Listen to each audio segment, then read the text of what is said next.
So, whatever happened to the original full-sized flight deck from the Jupiter 2 spaceship from the classic 1960s Lost in Space? Let's find out. Movies, music, and monsters.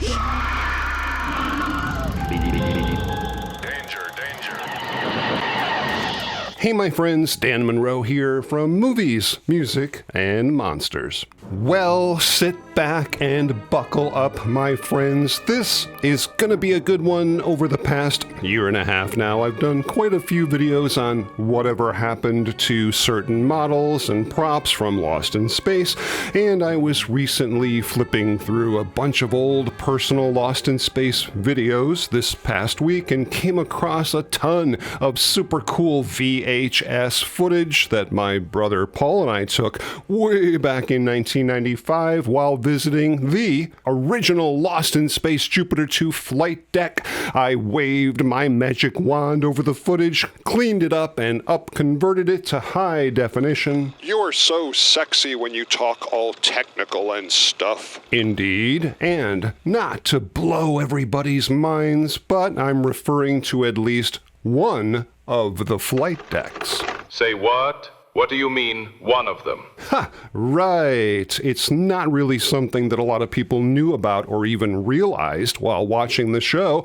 I certainly never did, but I promised to spill the beans on that, so hang on, we'll get to that. This whole topic is not only a bit of a mystery, but also a whole heck of a lot of fun, so grab your laser pistol, your space pod, and your favorite malfunctioning parajet unit with a bucket of stale popcorn, and let's dive in. Super huge thanks to both Mike Clark and Chris Pappas for supplying a ton of great information that I now get to share with all of you guys. Okay, visiting the actual Jupiter 2 flight deck was an absolute mind scrambler. Do tell, Danny boy. I certainly would have enjoyed that experience with you. Will Robinson kicked me off the Jupiter 2 and all I wanted to do was clean the weapons. Ingrate. Been there, done that. I spent an awful lot of time in front of those far-out consoles and blinking panels. Well, you weren't exactly around yet. How do you figure? I didn't throw you together until the late 90s. This trip was in 1995, and I can't remember exactly how it happened.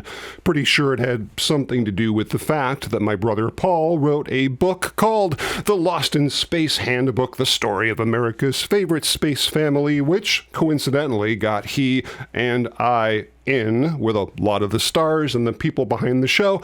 Anyway, somehow Paul found out that there was this guy named Jeff living in Long Island who apparently owned the original flight console to the Jupiter 2. I mean, come on! How freaking cool is that? So off we went, and after the brief yet polite introductions, we were escorted into the basement. Of course. Cheetos in hand, no doubt. He escorted us in, and holy Jiminy Christmas, my friends, there it was in all of its super cool 1960s glory, the cockpit of the Jupiter 2. Good thing you guys were wearing your Depends. But did he have the actual screen used set? Hang on, we'll get to that now. I can certainly tell you that being an enormous fan of the show, I was both a bit taken aback and flabbergasted at the same time at exactly what it was we were standing in front of. Just think. Robot, this is where all that incredible Lost in Space action took place for 3 years in the mid-1960s. All the dialogue, the guest stars, the explosions and special effects took place, at least in part, right on this very spot. And luckily, we not only got the full tour, but were allowed to do some investigating and take really close looks at all these amazing pieces. Okay, but where did this Jeff guy get all this Jupiter 2 stuff to begin with? I don't recall seeing him hanging out at the water cooler with me and Judy. Well, that's a fun and interesting story. Probably in the early 1990s, Jeff was watching an episode of Quantum Leap where Jeff saw some of the 20th Century Fox Jupiter 2 consoles and set pieces in that episode. So, after making a few calls, he eventually found out that most of the stuff from Fox was sent to a prop warehouse in California, where they actually continued to be rented out for tons of other productions through the 70s and 80s. So, to make a long story short, Too late. Jeff bought a whole pile of this Lost in Space 20th Century Fox stuff and had it shipped to his house in Long Island, literally having a spaceship in his basement. Isn't this set still touring conventions today called the Jupiter 2 Experience? No, that's a different set, but we'll get to that. Didn't we see this set on the production of Lost in Space Forever in 1998? My big comeback show? No, that's a different set. We'll get to that. Well, get to it, man. You have me in suspenders. It was so incredibly interesting to see not only how these sets were constructed, but also, compared to today's standards, the primitive ways of making them work. Those spinning radar panels on either side of the center console were constructed with very simple gears and pulley motors lit with regular old light bulbs from behind the very definition of practical special effects. And keep in mind the structure that all these individual panels are set into, that wasn't original. The pieces that Jeff got from the prop warehouse were just the individual pieces. He then built the rest of the outer structure to fit the pieces himself. However, and this is really awesome, the center console, which was specifically built for the production of Lost in Space, did have a single 2x4 on the bottom, still attached to it, still painted that dull green color that was used on the set, absolutely guaranteeing the authenticity of that piece right from the production of Lost in Space. Super cool. Yes, green paint painted on wood can never be replicated. Now, one thing to keep in mind is that a lot of this stuff previously existed, with some of it actually being parts of real computers, like the 3 head units across the top of the flight deck. The Burroughs B205 units, to be exact, were constantly used by Irwin Allen in all of his shows. We also see another one right smack dab in the middle of the Batcave, along with tons of other movies and TV shows throughout the 60s and 70s. So, and I'm not saying they're not, I'm just not 100% sure whether these 3 head units that we were looking at on that day back in 1995 were the exact same head units on Lost in Space. Could be. I don't know. I don't think anybody knows unless I'm wrong, and you know, and if so, let me know. That certainly was a lot of no's. I am fairly certain, however, that some of the subsequent smaller panels that were included in this group are absolutely authentic, like the lineal acceleration hyperdrive gauge. My aunt has one. The tripod landing gear control panel, the artificial gravity panel. Obviously, these aren't going to be things that were just floating around in the real world. They were clearly production made and labeled, and that in itself is just super cool. At any rate, an absolutely wonderful experience, and to me, a once-in-a-lifetime opportunity to stand literally in front of Lost in Space history. There was, however, even more stuff in this basement. Behind the flight deck were a few more Burroughs head units, just kind of like tossed around on the floor. Another corner had some pretty significant Lost in Space pieces, in my opinion, including some box lights, similar to those used in the Chariot dashboard, and behind the freezing tubes, a very unique Burroughs faceplate with a very distinctive semicircle light pattern on it, exactly what was seen on the head unit on the lower deck of the Jupiter 2. And then there's this piece, this weird programming panel with tons of push buttons, which was definitely screen used at least once, and seen here in the episode The Time Merchant, and currently owned by super Lost in Space fan Bill Hedges. There was also a whole pile of these smaller units, a few of which, again, can be seen on the lower deck of the Jupiter 2. A couple of them were painted black, which can clearly be seen here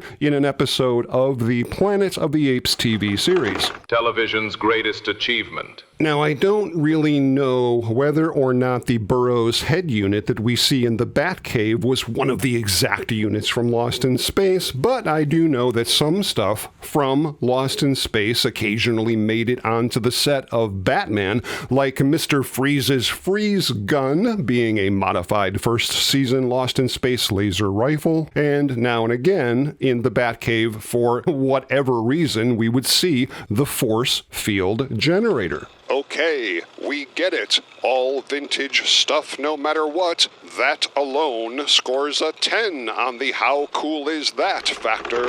Yeah, but what did you mean before by one of them? Well, like I said, this isn't something I knew back in the day and only recently learned about it, maybe 5 or 6 yarns ago. Super interesting. There was a second full-size Jupiter 2 flight deck structure made specifically for the shots that required rear screen projection effects, which required a projector at least 100 feet away from the screen to work properly. And because of all the fake rocks around the set of the main Jupiter 2, well, they couldn't use that one, so they built a second one, which looked almost identical to the first with only a few minor differences. Again, not that anyone's ever gonna notice it unless you're really studying every frame of every shot. Like you and your brother Paul did? This secondary set consisted of the main viewport with one freezing tube on one side and the communication center on the other, which were both moved from the primary set to this one, and you can tell you're looking at the secondary set because the speaker rims are gold instead of black, and the two lighted ribs have a base on them on the primary set, but on the secondary set, they were flush to the floor. Little known fact, the toilet on the Jupiter 2 was also flush to the floor. Get it?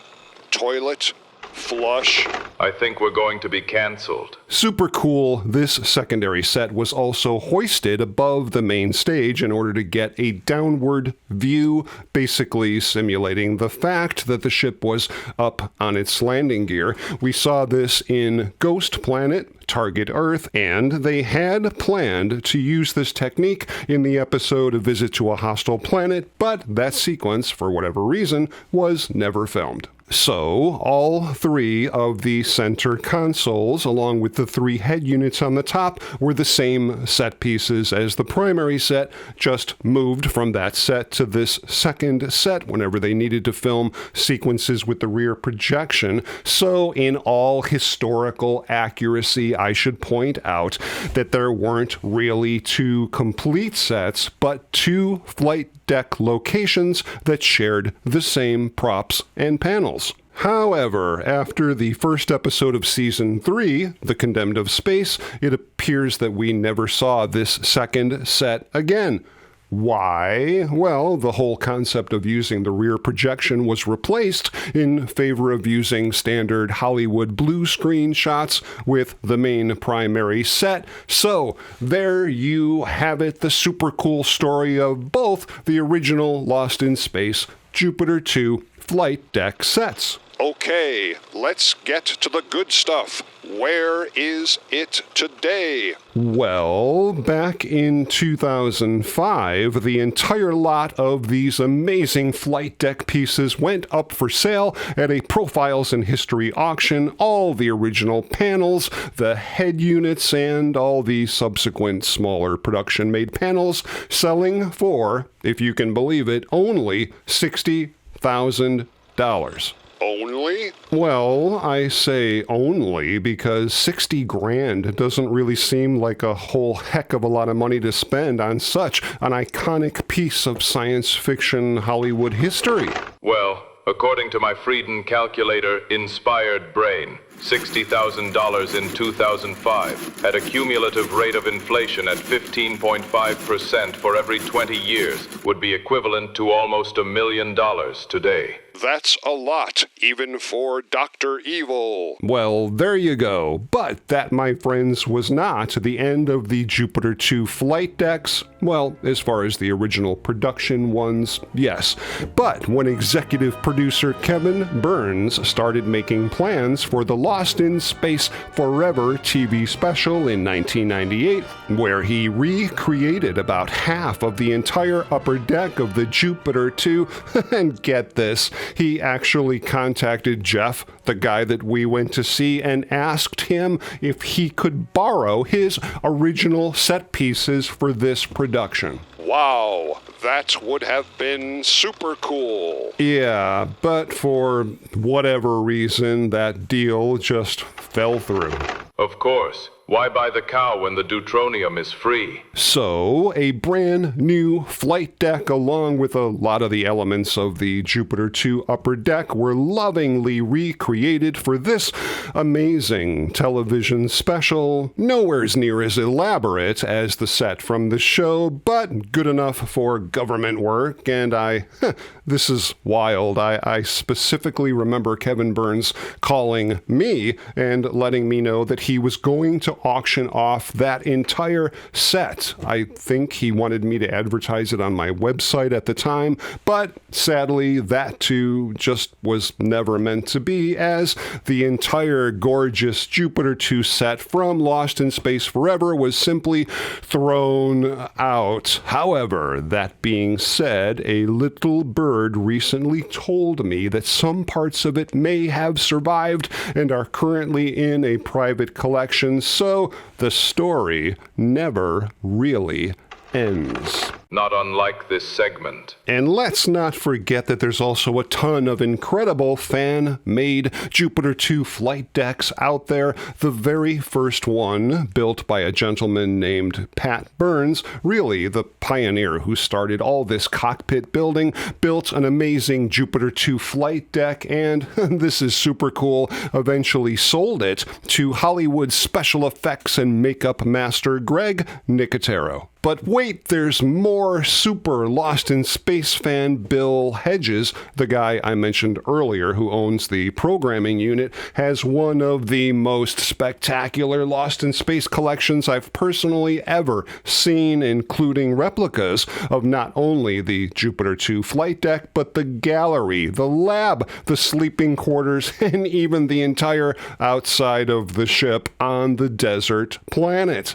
And speaking of super fans, let's not forget about the incredible trilogy of Lost in Space licensed books by author-artist Ron Gross. This guy has been contributing to Lost in Space for decades with his incredible artwork, posters, and trading card sets, and most recently his amazing book collection. Check them out. Links in the description. And lastly, there's an incredible recreation of the Jupiter 2 flight deck called the Jupiter Experience, built by Thomas Frogner.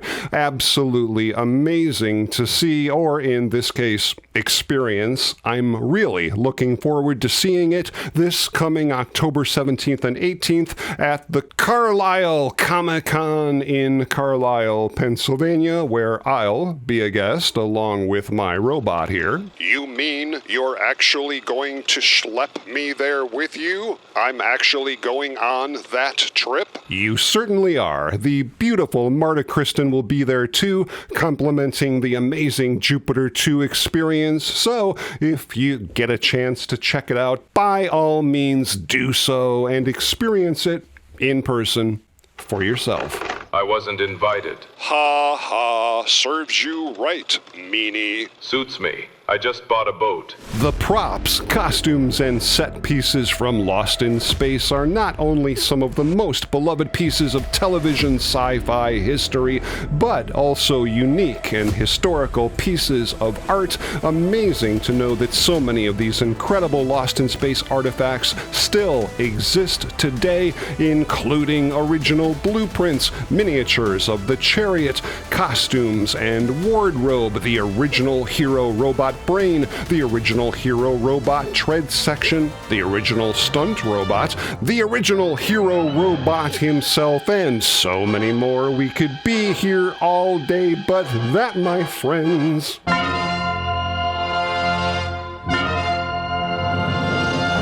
I really hope you guys enjoyed that deep dive all about the Jupiter 2 flight deck, and if you did, and you like this kind of stuff, please consider subscribing to the channel. I've got a whole bunch of new videos coming up really soon that I know you guys are just gonna dig.